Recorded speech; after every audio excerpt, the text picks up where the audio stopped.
Do you feel like your children are always fighting? I've got two boys that can get very competitive with each other, and it can be a real challenge in our household. So I've actually done a lot of research into how to handle the best way to deal with sibling conflict. And the two biggest things that children fight over are possessions and your love and attention as a parent. So it's really important that we're trying to reduce down competitiveness. So my advice to that would be, if you're playing a game that involves them being on opposite sides, try and adapt the game so that the children are on the same side and they're against the parents, because this creates a sense of unity and encouragement between the two children because they're now against you as the parents. If the children are on opposite sides of the team, there's going to be competition, there's going to be conflict, and there are going to be arguments. Another thing that parents unintentionally do is compare. It's really natural that we compare our children. So we really want to be trying to become really aware of that and trying to stop ourselves from doing it where possible.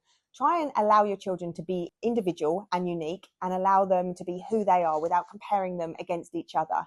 Again, that helps to reduce down competition. When my children come to blows and they fight and they're fighting over a position, one of the best things I find helps is to help them problem solve. I really want to be looking at teaching a skill in that moment rather than offering up a punishment.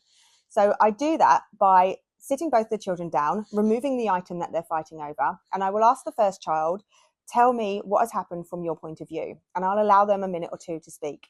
Then I will ask the other child to tell me from their point of view what's happened, and I'll allow them to speak. Only once both children have had an opportunity to do that, I will reflect back exactly what I heard from them. So for child A, it might be, you don't want to share your brand new toy with your brother, you want to keep it for yourself. Okay. And for child number two, it might sound something like, you really want to have a turn with your brother's new toy. It's unfair that he's got it and we share it in this family, so you don't understand what's going on. Once I've reflected back and both children feel seen and heard and validated that mummy has actually listened to their point of view, we can start to move forwards into problem solving. And I can say something like, right, what can we do to help? And when I say something like, what can we do to help? That's very solution based. I'm sending the signal that we're looking to solve the problem here together. It helps to get a piece of paper and start to write down ideas, or you can just talk through them. But what we'd do is we'd say, everybody come up with some ideas as what we could do to move forwards in this situation. So the children start inputting those ideas and suggestions. So it might sound something like, well, it's my toy. I could put special items in my bedroom so that nobody else touches them.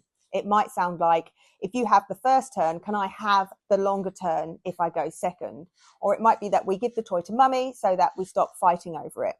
It might also be that we go to the toy shop and we spend some more money and buy some more toys.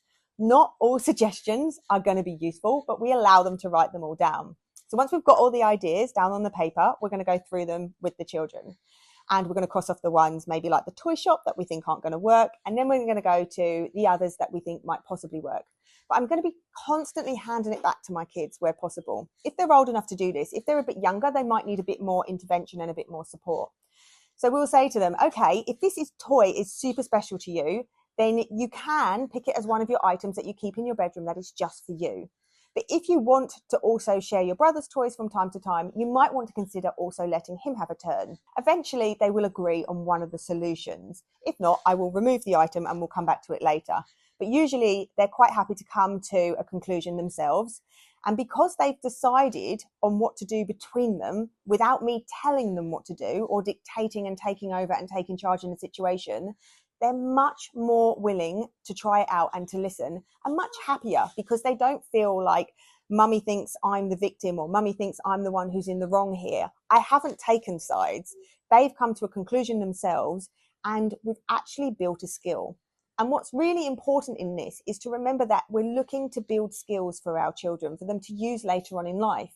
Ideally, I want to be removing myself from this situation in the next year, 2 years, 3 years, however long it takes to build this skill as your children grow, and they will learn to problem solve on their own.